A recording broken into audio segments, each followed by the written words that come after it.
Sahabat YKB, jumpa kembali dalam program Krida Bagimu Negeri bersama saya sebagai pemandu percakapan Pendeta Santiani Manurung. Sahabat, program Krida Bagimu Negeri ini adalah kerjasama Yayasan Komunikasi bersama dengan UKRIDA, Universitas Kristen Krida Wacana. UKRIDA tempat yang tepat menyiapkan masa depan bagi Anda bila Anda sebagai kaum muda dan masa depan bagi anak Anda bila Anda sebagai orang tua. Sahabat, program Krida Bagimu Negeri ini mengangkat berbagai hal, isu yang kita lihat sehari-hari mengemuka di tengah-tengah masyarakat dan melihatnya dalam berbagai perspektif keilmuan seperti kedokteran, sosial, ekonomi, psikologi, dan tentu saja dalam perspektif iman Kristen. Sahabat, Krida Bagimu Negeri pada episode kali ini mau membincang tentang topik yang menarik ini, Inner Healing Tour. Inner Healing Tour, dan untuk mempercakapkan topik ini telah hadir di studio Bapak Dr. Stefanus Suyanto Sanjaya, MSI, Konselor Pastoral, dosen Fakultas Psikologi Universitas Kristen Krida Wacana. Salam jumpa Pak Sanjaya. Shalom. Salam jumpa, salam damai. Ya, Pak, ini kita membincang topik Inner Healing Tour. Ini menarik ini. Kita kayaknya mau diajak jalan-jalan ini, Pak, ya. Iya, betul. ini apa ini kaitan Inner Healing dan Tour? Ya, jalan-jalan ini. Iya. Jalan-jalan yang menyembuhkan luka-luka batin kita, yang memulihkan trauma psikologis dalam diri kita. Jadi nggak sekedar tur biasa begitu rasanya ya? Iya, biasanya kalau tur itu kan yang diceritakan makanannya enak, lalu tempatnya sejuk, hanya sekedar gimana? Itu hotelnya gimana, teman-temannya asik atau enggak, begitu. Tetapi persoalannya apakah ada kemajuan spiritualitas atau tidak?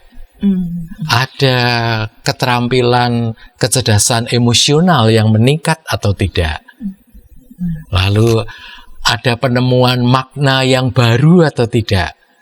Hidup menjadi lebih bahagia, lebih sejahtera, dan semangat untuk meneruskan perjalanan hidup atau tidak?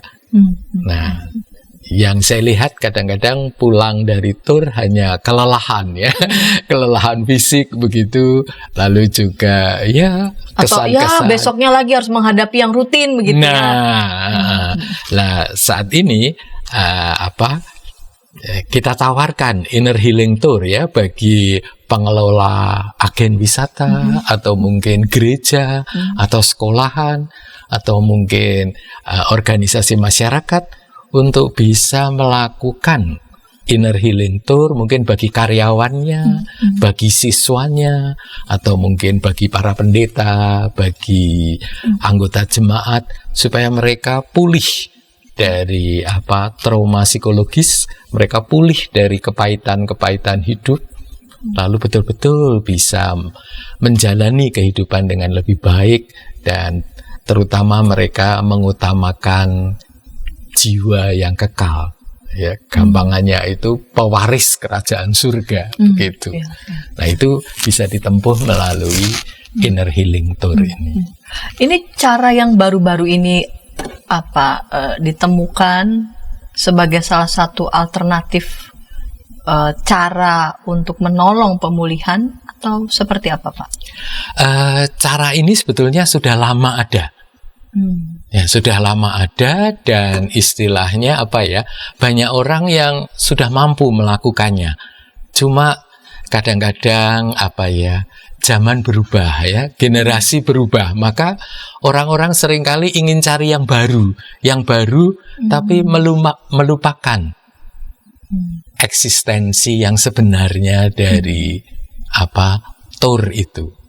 Nah, maka berdasarkan pengalaman kemarin menikmati liburan itu ke Toraja, saya menawarkan ini untuk supaya kita semua kembali kepada tour yang sesungguhnya, tour yang betul-betul memulihkan trauma-trauma psikologis yang kita alami atau mungkin krisis kehidupan yang kita alami, sehingga kita bisa menjadi manusia dewasa yang secara spiritual itu betul-betul matang begitu. Kalau gitu wisatanya itu yang dilakukan tuh seperti apa? Iya. Yang didesain begitu, yang dirancang. Jadi Inner Healing Tour ini adalah wisata yang dirancang dengan menggunakan situs-situs purbakala yang ada di objek wisata itu, dan juga nilai-nilai budaya yang ada di objek tour itu. Misalnya berupa aturan-aturan, nilai-nilai yang sudah diuji kebenarannya, simbol-simbol yang ada, slogan, visi atau misi, atau juga lambang-lambang yang lain, yang itu kalau bisa dimaknai akan membuat kita menjadi mampu untuk dibentuk kembali spiritualitas kita.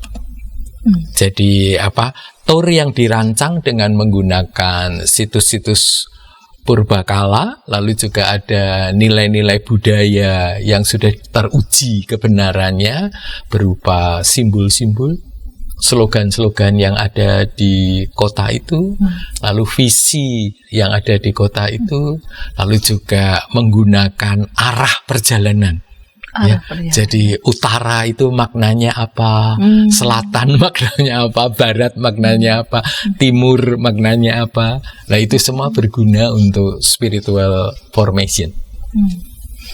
Seperti apa ini dirancang dan pengalaman Pak Sanjaya semacam memadukan begitu ya? Ataukah tepat istilah saya memadukan antara jalan-jalan, melihat situs-situs itu, simbol-simbol budaya, dan sekaligus menolong pengunjung untuk bisa memulihkan. Iya, jadi ada istilahnya pemandu lokal, objek wisata yang kita kunjungi, yang paham betul tentang situs dan nilai budaya dari lokasi itu. Nah, di sini saya mengambil contoh adalah Tanah Toraja Inner Healing Tour. Tanah Toraja Inner Healing Tour. Para sahabat sudah ada yang ke Toraja atau ada yang belum? Saya belum. Iya. Jadi ini pemandu wisata yang dari lokal itu yang memahami betul akan situs purbakalanya, lalu juga value dari budaya setempat, lalu dia juga bisa memaknainya dengan baik, bahkan dia juga menguasai latihan-latihan psikologis yang bisa digunakan untuk inner healing. Nah, kalaupun pemandu ini mungkin belum menguasai ya, mungkin bisa tim. Jadi kita yang secara psikologis, lalu mereka mungkin yang value budaya, begitu ya. Jadi tentu saja karena ini bersifat holistik, jadi menyangkut aspek fisik, aspek psikologis, mental, spiritualnya, mental dan emosinya, kemudian ada aspek spiritual, lalu satu lagi adalah aspek sosial. Jadi 4 hal ini menjadi sasarannya begitu ya.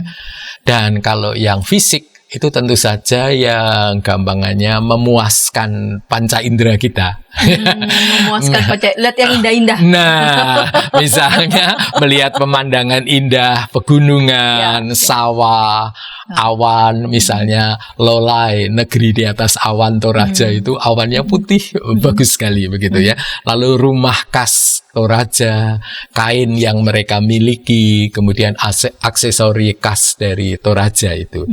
Lalu kita juga bisa mendengarkan musik dan kicau burung yang indah waktu pagi, lalu juga suara-suara mereka menyanyi. Itu adalah sesuatu yang menarik sekali. Lalu juga kita bisa mencium dan merasakan kopi khas Toraja. Baunya itu harum sekali ya. Jadi waktu kita lewat begitu, mereka sedang habis menggoreng kopinya dan akan digiling. Aduh, baunya itu betul-betul membuat hati jadi senang begitu ya. Lalu juga menikmati snack dan makanan khas Toraja di sana ya. Lalu kulit kita juga bisa merasakan kehangatan sinar matahari yang cukup hangat di sana dan juga cuaca yang sejuk. Jadi udaranya itu betul-betul sangat familiar dengan kita ya, tidak terlalu panas tapi juga tidak terlalu dingin begitu. Nah itu secara fisik kalau ini semua sudah terpenuhi, saya pikir akan joyful tour gitu. Iya. Lalu dari yang fisik itu diharapkan mempengaruhi. Iya. Jadi dari fisik itu kita mengingat istilahnya hierarki dari Plato ya. Tadi yang fisik itu kan seringkali dinamakan epitumia. Iya. Jadi bagian perut ke bawah. Nah, tentu saja kita tidak akan berhenti di situ. Iya. Ayo kita naik ke timos ya, atau yang dinamakan tumetikon ya. Tumos, jadi kita naik sekilas, yaitu bagaimana kita mengolah emosi kita ya, bagaimana kita mengolah semangat kita, keberanian kita. Lalu nanti naik lagi ke yang paling tinggi, yaitu yang logos ya atau juga dinamakan nous gitu ya. Jadi kita betul-betul nanti menjadi bijaksana, memiliki makna gitu. Jadi dari bawah, dari istilahnya eros meningkat ke timos, lalu juga meningkat ke logos begitu. Yang dirancang ini berarti perlu dikomunikasikan atau sejak awal diberitahukan begitu kepada para pengunjung bahwa ini bukan hanya tur biasa. Jadi sejak awal ini yang disampaikan adalah ini bukan cuma tur biasa, seperti itu ya Pak? Iya, betul. Jadi istilahnya bisa misalnya dikemas dengan dalam bentuk ada kayak diskusi begitu ya. Kita diskusikan dulu tentang permasalahan-permasalahan kehidupan manusia begitu.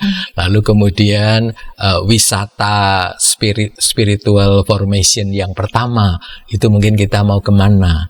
Lalu yang kedua mau kemana, spiritual formation yang ketiga, keempat dan selanjutnya begitu. Ada jadi ada jadwal-jadwalnya begitu ya. Jadi memang yang datang itu memang sudah siap akan masuk dalam proses mereka ditolong untuk dipulihkan melalui perjalanan itu. Iya.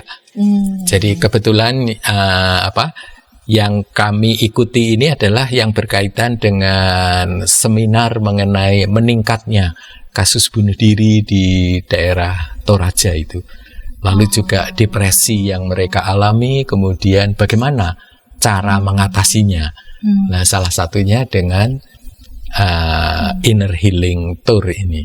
Jadi menolong bagaimana untuk orang-orang yang depresi ini bisa kembali menemukan sukacitanya, lalu juga menemukan makna hidupnya, lalu juga punya keberanian untuk melanjutkan hidupnya. Begitu. Hidupnya. Jadi ini memang dan mesti menjadi satu tim begitu ya? Iya. Ya. Jadi selain yang memang mengerti begitu ya tadi makna-makna simbol budaya, namun juga yang bisa menolong untuk terapi psikologisnya. Iya. Begitu ya. Jadi memang ada satu tim begitu berjalan dan yang datang itu memang sudah tahu betul bahwa perjalanan itu memang didesain untuk bisa menolong mereka. Iya. Baik sahabat, kita akan lanjutkan segmen kedua, namun sebelumnya kita dengarkan pesan-pesan berikut ini.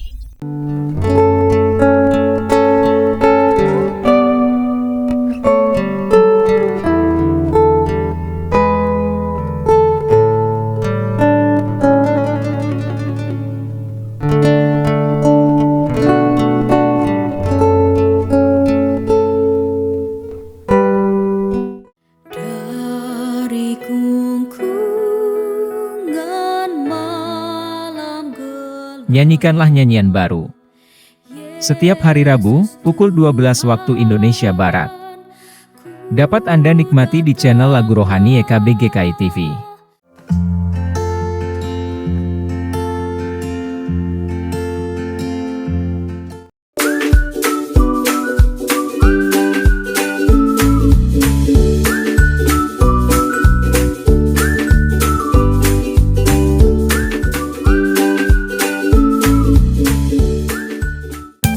Sahabat, mari dukung pelayanan dan pekabaran Injil melalui YKB dengan membagikan link acara ini kepada sebanyak mungkin orang. Dukungan juga dapat saudara lakukan dengan mentransfer dukungan finansial ke rekening BCA ke nomor 450 305 2990 450 305 2990 atas nama Yayasan Komunikasi Bersama.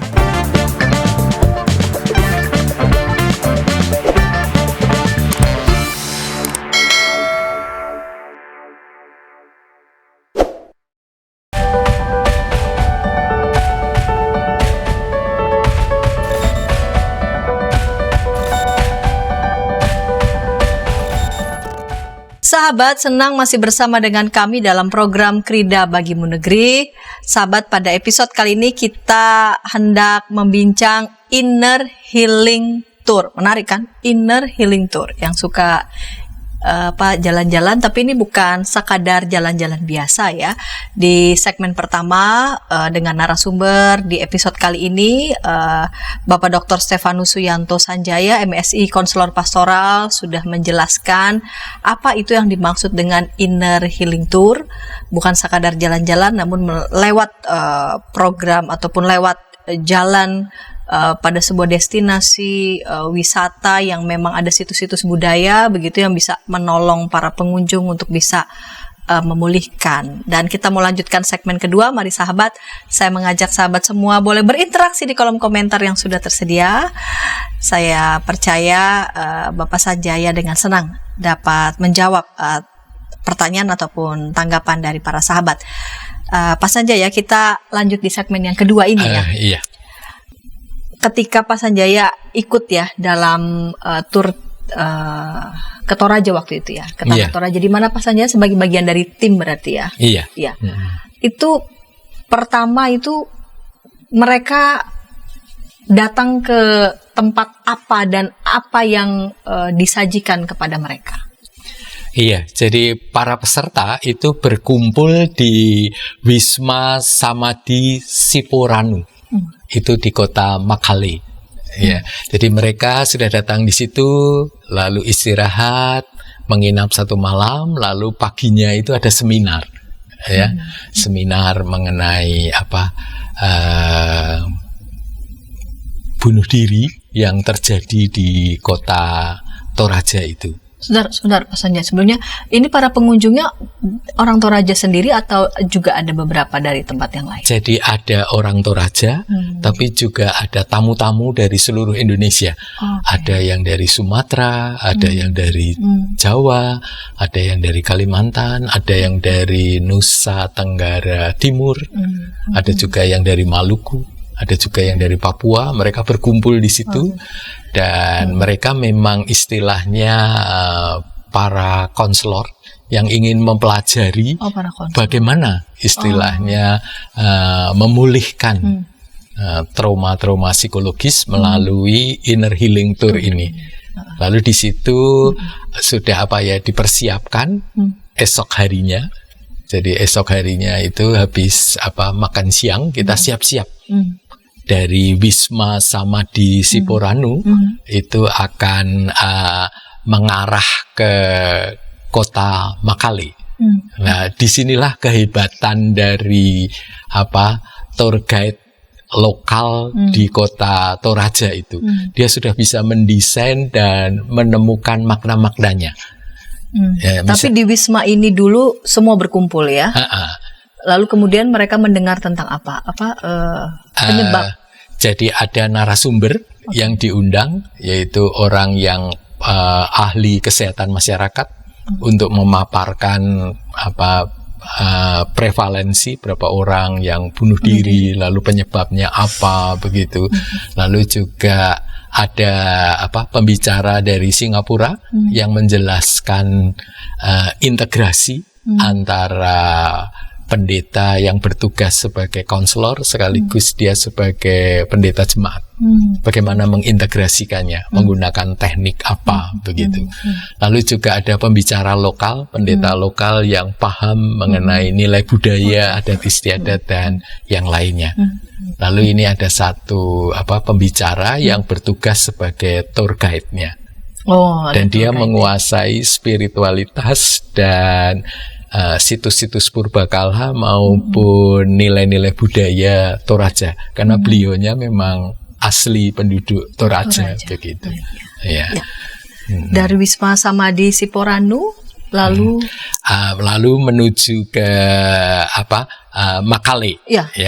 Nah, di sini apa yang menarik di Makale ini? Jadi di Wisma Samadhi Siporanu ini istilahnya pemandu wisata menjelaskan ya, Siporanu itu artinya apa? Ya. Makna Siporanu itu artinya adalah saling menopang, bela rasa, atau bahasa kita empati. Jadi ini artinya perjalanan spiritual tim ini akan memiliki makna kalau ada empati di antara para peserta.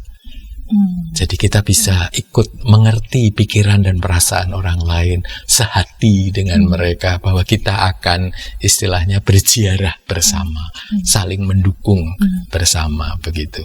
Lalu juga yang menarik adalah dia sudah mengurutkan arah perjalanannya itu. Jadi kadang-kadang kalau kita ikut tur kan sembarangan gitu ya. Dikunjungi objek yang makanannya enak atau apa begitu. Yang ini maunya kemana? Besok maunya kemana? Iya. Kalau ini memang sudah dituntun begitu ya dari awal. Jadi berjalan dari Siporanu ke utara, ke kota Makale. Lalu terus belok ke timur ke Buntu Sarira. Buntu Sarira ini objek wisata atau yang kalau diterjemahkan adalah Gunung Pelangi.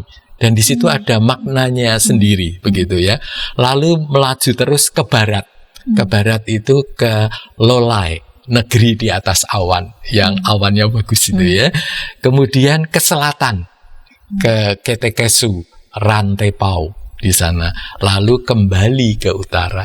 Dan ternyata utara, timur, selatan, barat itu punya makna. Punya makna. Bukan sekedar arah mata angin.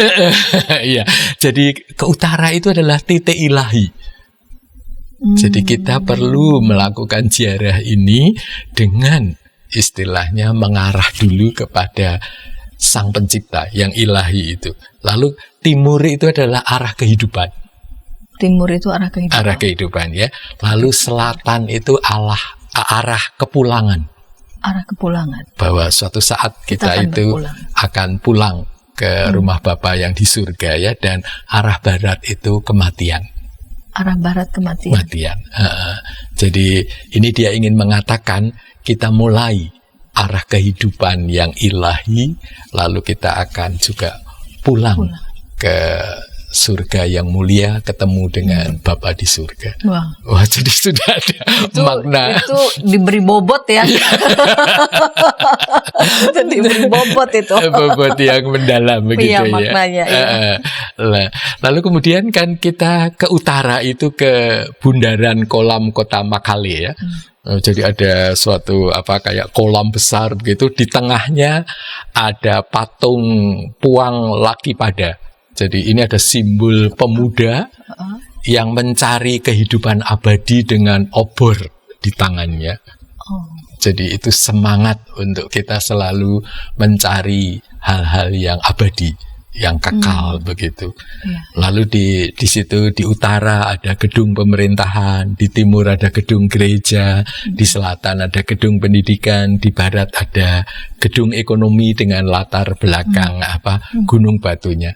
Jadi sebetulnya kalau mengeksplor di kota begitu saja sudah banyak yang kita dapatkan begitu. Tapi nampaknya panitia tidak fokus ke sini. Ya, dia lebih fokusnya adalah ke Buntu Sarira, di mana kita bisa meningkat tadi dari Eros itu menjadi timos ya.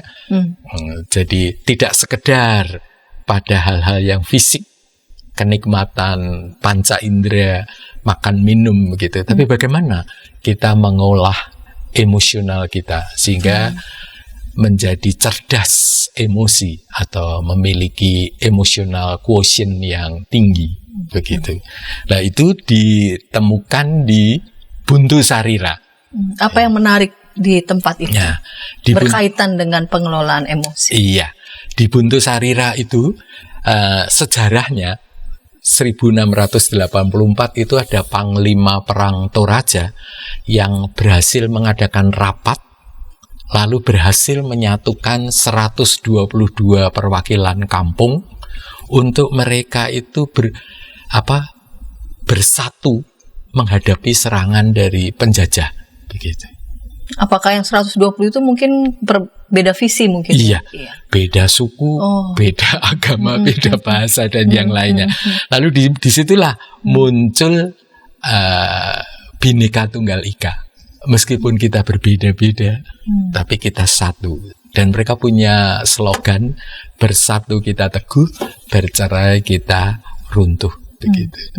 Dan ini pengalaman rapat raksasa atau dalam bahasa Toraja itu Topa Datindu itu ya, menjadi visi bersama, bebas dari penjajahan bangsa lain melalui persaudaraan dan kesatuan. Jadi ada itu istilah apa ya, rasa persaudaraan dan persatuan untuk menjadi orang yang merdeka begitu. Jadi yang ditumbuhkan apa? Semangat. Yang akan ditumbuhkan adalah ini, satu kata dengan tindakan tanpa mencoba ingkar janji. Itu yang namanya integritas. Menjadi manusia yang integritas. Kalau ngomong ya dilakukan. Tidak ingkar janji, tidak ingkar janji gitu, ya. Lalu juga di situ bisa dimainkan game-games persatuan dan persaudaraan. Ya, bagaimana bekerja kelompok, saling memahami satu dengan yang lain, lalu juga bisa empati, lalu memiliki keterampilan sosial untuk melihat kebutuhan orang lain. Bagaimana kalau ada konflik. Nah, ini adalah kearifan yang mengarah kepada emotional quotient. Jadi kecerdasan emosi. Nah, ini penting sekali supaya para peserta itu sadar diri. Saat ini apa persoalan dengan sesama yang masih ada begitu.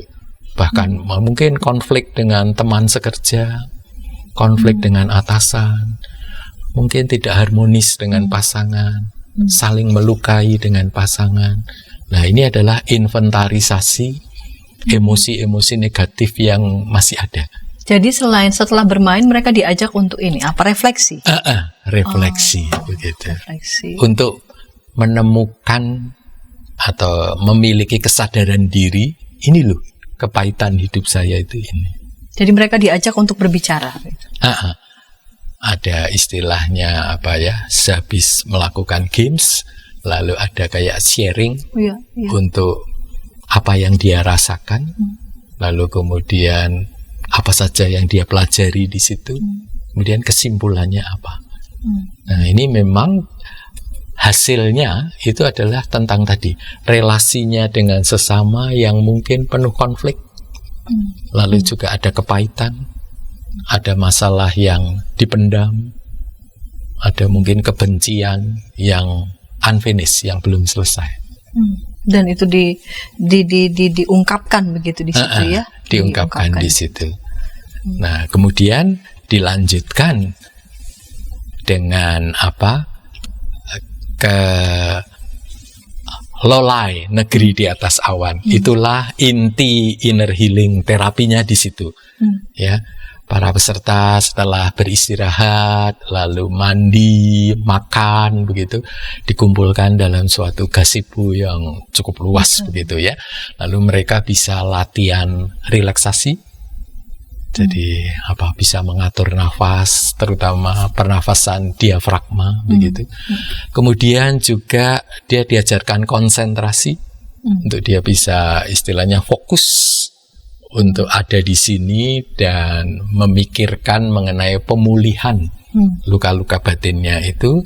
Lalu menggunakan teknik psychoimagery, dia akan berani kembali ke tempat dia terluka. Oh, itu dia ya. Ya. Jadi tidak menghindari atau menekannya. Iya. Dia dengan psychoimagery itu menggunakan imajinasinya, dia akan hadir kembali atau ya dia datang ke tempat dia dilukai menggunakan juga asosiasi bebas ya. Jadi dia hadir di tempat dia dilukai, lalu di situ terjadi katarsis biasanya. Ekspresi apa saja biasanya yang ada di persis di tempat itu di lokasi? Iya, ada bermacam-macam ya. Memang ada beberapa yang histeris. Nah, itulah tugasnya tim konselor untuk mendampingi, menenangkan supaya yang lain juga tetap tenang ya. Lalu juga ada yang istilahnya menangis begitu. Lah, tugas kita untuk memberikan tisu dan yang lain atau menepuk punggungnya supaya dia bisa tetap tenang bahwa dia tidak sendirian, ada yang mendampingi. Jadi di gazebo itu ya, persis di awan tadi tuh? Lolai, negeri di atas awan. Karena itu ada maknanya. Iya. Dikatakan lolai, negeri di atas awan adalah hasil inner healing ini adalah hati yang putih. Seperti awan, lembut seperti awan. Artinya apa? Hati yang suci dan penuh welas asih. Bagus sekali ya, apa maknanya itu. Hati yang suci dan penuh welas asih. Baik, kita lanjutkan segmen ketiga. Namun sebelumnya kita dengarkan pesan-pesan berikut ini. Tanganku dipegang. Injil dalam Melodi. Setiap hari Kamis, pukul 12 waktu Indonesia Barat. Dapat Anda nikmati di channel Bedah Lagu YKB GKI TV.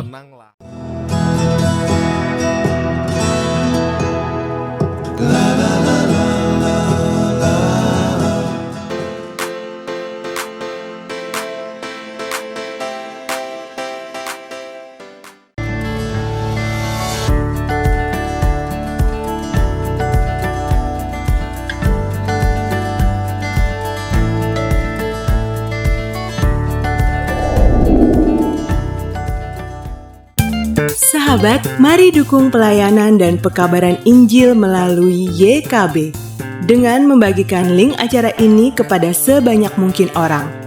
Dukungan juga dapat saudara lakukan dengan mentransfer dukungan finansial ke rekening BCA ke nomor 450 305 2990 450 305 2990 atas nama Yayasan Komunikasi Bersama.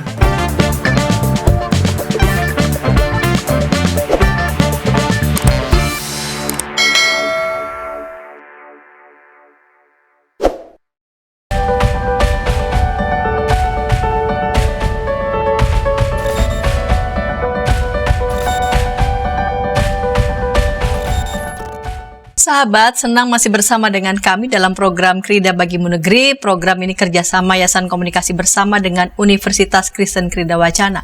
Sahabat, pada episode kali ini kita membincang Inner Healing Tour. Kita sudah tiba di segmen ketiga. Mari sahabat, saya mengajak sahabat boleh berinteraksi di kolom komentar yang sudah tersedia.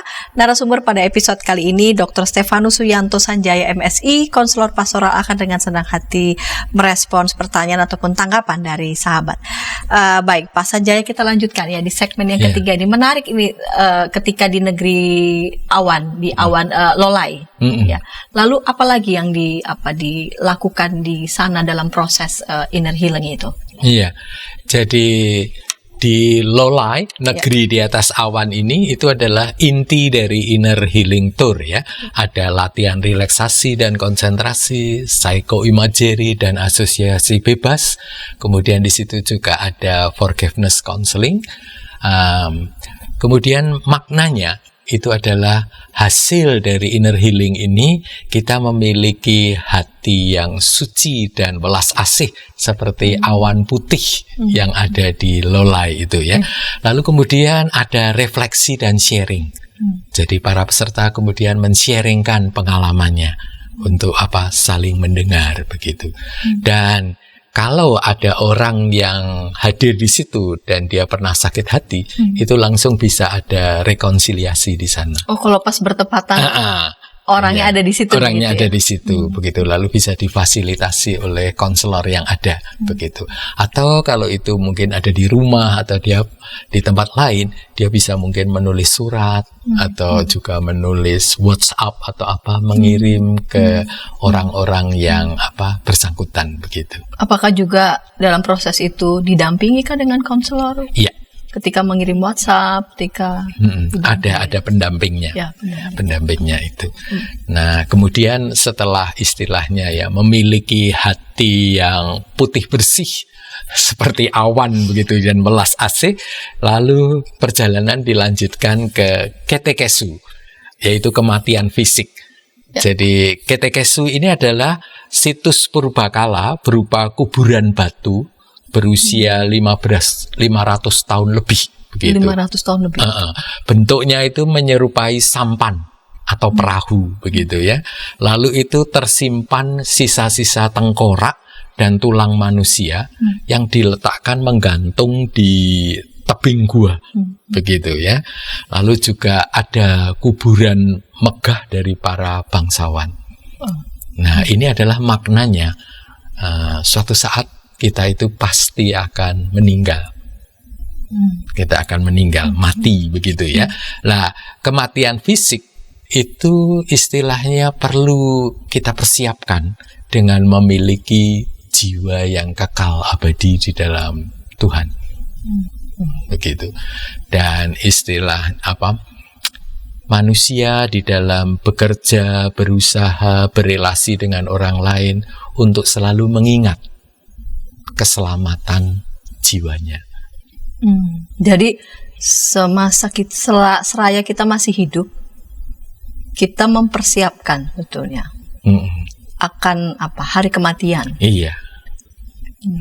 Jadi hidup ini tidak sekedar hidup begitu ya. Iya. Tidak sekedar yang penting masih nafas, yang penting masih makan, tapi selalu mempersiapkan bahwa kita kapanpun kita akan menyambut kematian kah? Iya, menyambut kematian. Jadi kesadaran itu akan membuat setiap orang lalu akan menyadari waktu hidup ini terbatas.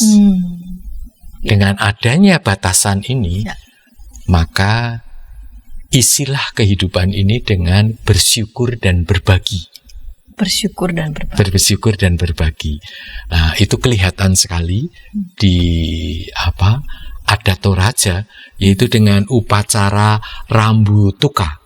Itu syukuran atas rumah adat atau bahasa mereka adalah tongkonan. Ya, jadi mereka membangun rumah adat, lalu setelah selesai disyukuri penduduk datang, kerabat-kerabat datang, dan mereka mengadakan pesta begitu. Maka tuan rumah itu bersyukur atas berkat-berkat yang diterima dari Allah yang Maha Kuasa, dan dia sekarang punya kesempatan untuk memberi kepada orang lain. Maka bersyukur dan berbagi. Istilah zaman now itu diberkati untuk memberkati. Diberkati untuk memberkati. Begitu ya. Lalu kemudian juga ada upacara Rambu Solo. Itu jadi upacara besar, mayat-mayat yang sudah disimpan di Ketekesu ini lalu akan dimakamkan begitu bersama-sama. Di situ terjadi upacara yang besar, banyak orang yang datang, lalu banyak sekali daging kerbau yang disembelih dan dibagikan kepada para pengunjung begitu. Itu juga bagian dari bersyukur dan berbagi. Bersyukur dan berbagi itu. Lalu kemudian ada satu yang menarik, yaitu patung manusia Toraja Tau-Tau. Tau-tau ini adalah ya patung yang tangan kirinya sejajar dengan bahu, begitu ya, dengan tangan kirinya sejajar tangan kiri sejajar dengan ya. bahu. Jadi seolah-olah tangan kita siap menerima berkat-berkat dari Allah yang maha tinggi, begitu ya. Lalu tangan kanannya itu sejajar dengan pusar, sedang menyodorkan sesuatu untuk memberi, berbagi kepada orang lain, serta sorot matanya itu ke depan dengan penuh senyum kebahagiaan. Wah, ini menarik sekali kalau diadakan lomba foto voice. Jadi mereka diminta untuk bergaya patung tahu-tahu gitu. Lalu sekarang kan dengan alat-alat handphone bisa ya foto begitu. Lalu entah bagaimana dimasukkan ke dalam slide lalu diputar begitu. Nah, itu menarik sekali kalau ada foto voice patung tahu-tahu. Nanti bisa dipilih beberapa yang gayanya paling menarik begitu. Ya. Dan yang penting patung tahu-tahu itu adalah simbol hidup untuk bersyukur dan berbagi. Sejak manusia itu dilahirkan dan dia berjuang serta berziarah di bumi ini hingga nanti meninggalkan bumi untuk kembali ke surga bersama dengan Sang Maha Pencipta. Jadi mereka betul-betul menghidupi kearifan ini. Jadi selama saya hidup, saya perlu untuk bersyukur dan berbagi kepada orang lain. Maka istilahnya berapapun dana yang dibutuhkan, mereka akan bekerja keras mengumpulkan dana itu. Lalu juga pada upacara-upacara syukuran Rambu Tuka atau Rambu Solo itu mereka membagikannya dengan penuh sukacita. Mungkin hal ini tidak begitu dipahami oleh suku yang lain ya, tapi nampaknya di suku Toraja mereka betul-betul bisa melaksanakan itu dengan penuh sukacita. Gitu. Itu berlangsung berapa hari ketika dalam wisata, lalu kemudian dalam wisata itu mereka ditolong untuk bisa melihat makna dan mengaitkannya dengan proses pemulihan mereka? Jadi kemarin itu adalah 3 hari 2 malam. Oh, 3 hari. 3 hari 2 malam dengan seminarnya itu ya. Tapi juga bisa sebetulnya kalau 2 hari 1 malam itu juga bisa. Ya, tentu saja bagaimana kondisi peserta. Saya melihat memang peserta kali ini adalah orang-orang yang memiliki kecerdasan eksistensialis yang tinggi gitu ya. Para pendeta, para konselor, dosen, guru. Mereka itu nampaknya kemampuan untuk berpikir abstrak, lalu merefleksi, kemudian bertanya, apa ya tujuan hidupku, apa makna hidupku, nampaknya cepat. Ya. Jadi kelihatannya untuk kelompok ini langsung begitu ya. Tapi mungkin bagi para agensi tour atau mungkin para pendeta yang nanti akan mengadakan lagi, nampaknya perlu memperhatikan bagaimana keadaan para pesertanya. Berarti tergantung siapa pesertanya. Iya, jadi misalnya ini pesertanya rata-rata adalah sudah S2 gitu. Lalu juga memiliki profesi sebagai counselor. Itu biasanya kecerdasan eksistensialis mereka tinggi. Lalu juga memiliki kecakapan intra pribadi untuk mengenali emosi-emosi, lalu juga nilai-nilai, kemudian tujuan hidup dan yang lain yang lebih tinggi. Makanya lalu seolah menjadi lancar begitu ya. Tapi kalau para peserta mungkin agak beragam, nampaknya mereka perlu untuk istilahnya diberi waktu yang lebih lama. Lalu yang kedua pendampingan yang lebih intensif begitu. Ada tuntunan-tuntunan sehingga mereka menemukan, bisa melakukan refleksi dan menemukan makna dari ini semua. Jadi memang ini bukan sekadar jalan-jalan begitu ya. Iya. Jadi memang ini program yang memang didesain begitu untuk para peserta untuk bisa mengenali diri kan juga. Jadi para peserta setelah pulang dari acara ini adalah memiliki hati yang bersih tadi ya, lalu punya hati welas asih untuk dia makin suka bersyukur dan berbagi. Begitu. Lalu dengan demikian dia memang betul-betul sudah mempersiapkannya untuk memperoleh kehidupan yang kekal. Ketika maut itu menjemput dia. Sejauh mana inner healing ini, tour ini dirasa efektif begitu, khususnya buat kita, terlebih lagi di pasca pandemi mungkin ya 19 sudah mulai terbuka akses untuk bisa berwisata. Ya, jadi minimal ada 3 hal ya, dari pesertanya, kemudian dari pendampingnya, lalu kemudian juga dari metode ini, ya. Jadi kalau dari peserta, nampaknya cukup menggembirakan. Ini liburan Idul Adha kemarin, itu ternyata terjadi pelonjakan 3 kali lipat orang yang memesan tiket untuk transportasi, dan itu kenaikannya 65%. Lalu yang kedua, pandemi COVID-19 nampaknya meninggalkan kecemasan dalam diri beberapa orang, sehingga dia kadang-kadang sulit untuk mengendalikan diri, dan itu cukup mengaduk-aduk trauma kehidupan mereka. Makanya lalu perlu adanya inner healing tour ini. Ya. Baik Pak Sanjaya, kita sudah tiba di akhir segmen yang ketiga ini. Adakah hal-hal penting begitu yang mau disampaikan kepada para sahabat, atau Pak Sanjaya bisa memberikan semacam resume ya dari percakapan kita tentang inner healing tour ini kepada sahabat? Mari silakan. Iya, jadi sahabat sekalian, pasca pandemi COVID-19 banyak orang yang mulai suka berpergian ya, tapi kadang-kadang kepergian mereka itu hanya untuk kepuasan fisik. Perlu ditingkatkan ke peningkatan kecerdasan emosi maupun spiritualitas. Nah, oleh sebab itu perlu wisata holistik yang dinamakan inner healing tour ini, yaitu suatu program wisata yang sengaja didesain menggunakan situs purbakala dan nilai-nilai budaya objek wisata tempat yang dikunjungi. Kemudian di sana ada penemuan makna dari situs itu, kemudian simbol-simbol yang ada, slogan yang ada, sejarah yang terjadi, patung-patung, atau juga mungkin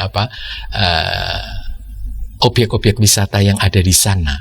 Dengan adanya pemaknaan ini, maka akan berkembang spiritualitas quotient kita. Lalu juga kita akan meningkat kecerdasan emosi kita. Dan tentu saja untuk mempersiapkan ini perlu diatur perjalanan sesuai makna mata angin tadi ya. Ada utara, lalu kemudian timur, selatan, barat, dan yang lainnya. Dan yang tidak kalah penting dalam mengadakan inner healing tour, tetap joyful. Jadi supaya para peserta merasakan sukacita, lalu tujuannya adalah memiliki hati yang suci dan welas asih seperti awan di lolai itu ya. Ya. Sahabat, dimanapun berada, ketika kita mungkin merasa ada sebagian kita merasa lelah, penat, bahkan mungkin juga frustrasi begitu dalam menjalani hidup. Ingatlah bahwa kita juga memiliki Sang Gembala yang agung, yang menuntun kita. Tuhan adalah gembalaku, takkan kekurangan aku. Ia membaringkan aku di padang yang berumput hijau. Ia membimbing aku ke air yang tenang. Ia menyegarkan jiwaku. Ia menuntun aku di jalan yang benar oleh karena namanya. Terima kasih untuk kesediaan Bapak Sanjaya boleh hadir di studio dan membagikan ini tentang inner healing tour. Kiranya ini boleh memberkati para sahabat dimanapun berada, dan para sahabat bisa membagikan ya tayangan ini sebanyak mungkin kepada sebanyak mungkin orang, agar sebanyak mungkin orang juga bisa mengenal ya metode inner healing tour, agar gak sekedar jalan-jalan namun juga bisa memanfaatkan jalan-jalan dengan program yang memang sudah didesain untuk bisa boleh menolong kita untuk bisa boleh menemukan makna hidup di balik situs-situs yang kita lihat. Kita jumpa di pekan yang akan datang dengan topik-topik menarik lainnya. Sampai jumpa.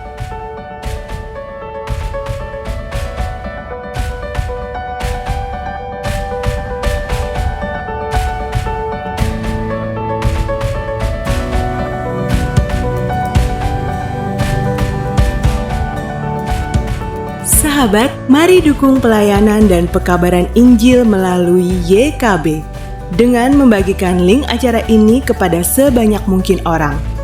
Dukungan juga dapat saudara lakukan dengan mentransfer dukungan finansial ke rekening BCA ke nomor 450 305 2990 450 305 2990 atas nama Yayasan Komunikasi Bersama.